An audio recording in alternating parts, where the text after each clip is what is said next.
Ya queda pendiente el aprobar del megaproyecto de flood control durante la regular sesión del Consejo Local en Antes-Aga, después que pidió el concejal Charlie Mariano bastante tiempo para estudiar sila con el contrato de este megaproyecto.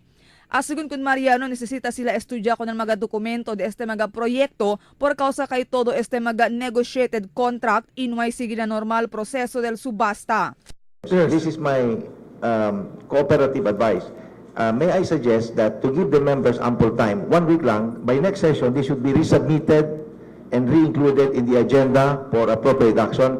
The members be given 1 week to peruse all the documents covered by that resolution cited by the BAC, so that we would be able to defend ourselves if asked by the members of the Port Estate and the public at large. So give us 1 week and then we will now instruct the Secretariat to have this included again and to make you again present the remaining projects in your report next session for appropriate action of the August body. Parte este megaproyecto del committee report que asumite el concejal Eddie Saavedra, chairman del Comité del Infraestructura na Consejo Local na plenaryo este día. Ta-incluye na megaproyekto el mga slope protection na mga baryo de Tugbungan, Sanggali, Bungyao, Kiniput, Sistema de Desagüe na Zone 2 Tumaga, i Baryo Hall na Limaong.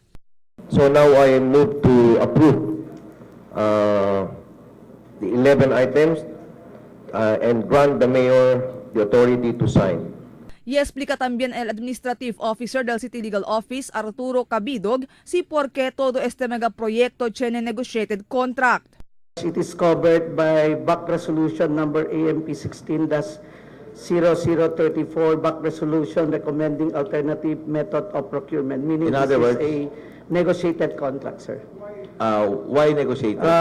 With a basis that the same was recommended pursuant to a provision of Republic Act 9184, otherwise known as the Procurement Act, specifically Section 53B, which states, in case of imminent danger of life or property during a state of calamity or when time is of the essence arising from natural or man-made calamities or other causes where immediate action is necessary to prevent damage to or loss of life or property or to restore vital public services, infrastructure facilities, and other public utilities. In the case of infrastructure projects, the procuring entity has the option to undertake the project through negotiated procurement or by administrative or in high-risk areas to the AFP. Pero i-aproba el Consejo Local con el megaproyekto del Estación de Pulis na Labuan y School Building del San Roque National High School. Sita acorda amo este el megaproyekto que no hay aproba el megaconsejales del Team Colorado durante el tiempo del elección. Marifita Mayo, Dateline Zamboanga.